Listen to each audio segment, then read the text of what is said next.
बारामतीच्या नगरपालिकेच्या निवडणुकीच्या निमित्तानं बारामती नगरपालिकेसाठी नगराध्यक्षपदाचे बसपाचे उमेदवार काळूराम चौधरी आपल्याबरोबर आहेत. कसा प्रचार चाललाय? प्रचार एकदम मस्त चाललाय. कारण संपूर्ण बारामती, मी आता बसपाचा राहिलेलोच नाही, मी बसपाचा उमेदवार नाही, आता मी बारामतीतील सर्वसामान्य जनतेचा उमेदवार झालोय. प्रत्येक घटकातील आता हे जे ह्या ज्या माझ्या भगिनी, माझ्या समाजातील भगिनी, ज्यापूर्वी हे सगळे बंधू आणि ह्या भगिनी जे आहेत हे राष्ट्रवादीचे होते, हे आज या ठिकाणी प्रवेश केलेला आहे त्यांनी बहुजन समाज पार्टी बरोबर. आणि माझ्या बरोबर सगळ्या, म्हणजे मी सर्व समाजाचा जो बारामतीकर आहे तो बारामतीकर माझ्या बरोबर आहे. माझ्या पॉम्पलेट, माझा आवाज, माझ्या सगळ्या वचननामा बारामतीकरांपर्यंत पोहोचलेले आहेत. मी कामाचा माणूस आहे एवढं बारामतीकरांना माहीत आहे. आज माझ्या बरोबर बघा इथं बंटी चोरवदे, बाप्पू पवार, स्वप्नील सोनवणे, आकाश शेलार, हे सर्व जी हे आहेत. आणि या माझ्या भगिनी आहेत ज्यांनी या ठिकाणी पिढ्यानापिढी आमच्या पिढ्यांनी पवारांचं काम केलंय. पवारांनी आम्हाला काही दिलं नाही. आमचं गाड्या उठवताय तुम्ही.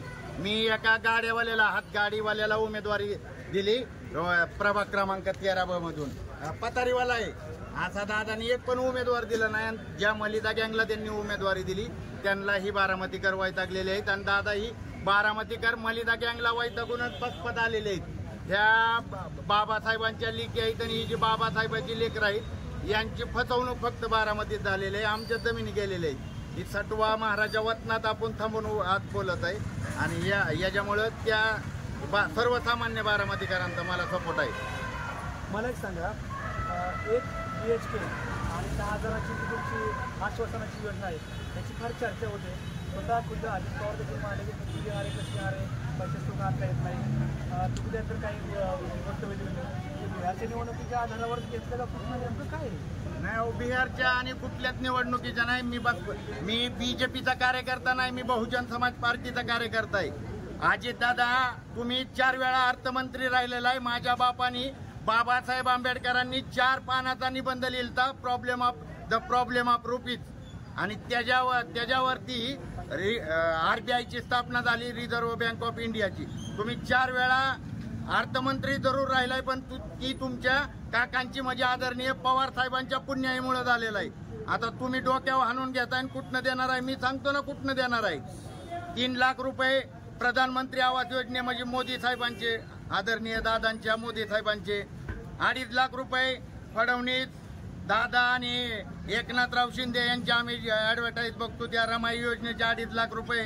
2.5 लाख रुपये मी नगर परिषदेकडून अनुदान देणार आणि 2 लाख रुपये प्रत्येक लाभार्थ्याला बिनव्याजी कर्ज देणार. त्याच्यासाठी दादा तुम्ही पाठीमाग बडोदा बँकेकडे बारामती नगर परिषद तिची इमारत गहाण ठेवली होती. मी तसं करणार नाही. मी अर्थतज्ञ असणाऱ्या ज्या बाबासाहेबांनी, बघा नोबेलचा पुरस्कार अमर्त्य सेनला मिळालं, ते अमर्त्य सेन काय म्हणतात की अर्थशास्त्राचा बाप कोण आहे?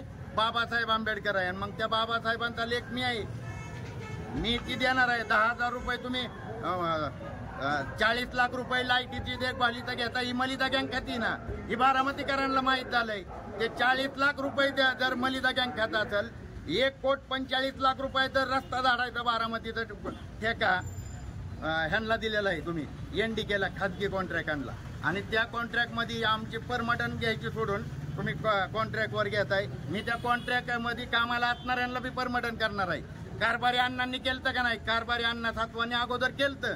आता बी त्यांची वारस आम्ही कामाला लावल्यात. म्हणजे धीरज लालबिगा असेल, गणेश भाईजी असतील, मी असेल, आमच्या बऱ्याच जणांनी त्याच्यावर हे केलं लागल्यात. मग त्यांना बी देणार आहे. 10,000 रुपये मी मलिदा गँगची पैसे खाती ना बारामतीकरांना लुटून, ती पैसे मी सर्वसामान्य बारामतीकरांना देणार आहे. मी देतोय दादा. तुम्ही अर्थमंत्री आहे, मी अर्थतज्ञ असणाऱ्या बाबासाहेब आंबेडकरांचा लेख आहे आणि त्यांचा अनुयायी आहे. त्यांच्याच हत्तीच्या चिन्हावर निवडणूक लढवती. माझी उच्च शिक्षित पोरगी मी समाजासाठी तर समोर आणली. ही दिल्लीला शिकती. हिला नगरसेवक बनवायसाठी मी शिकवत नाही, परंतु समाजाच्या अस्तित्वाचा, समाजाच्या स्वाभिमानाचा, या निळ्या झेंड्याच्या स्वाभिमानाचा प्रश्न आहे. आणि म्हणून मी माझी पोरगी 14 मधून उभा केली. ही दिल्ली वकील आहे. मला एक सांगा, 8 उमेदवार राष्ट्रवादी काँग्रेसचे विरोध झाले, याच्यामध्ये विरोधक कंपन्याच वाढतात.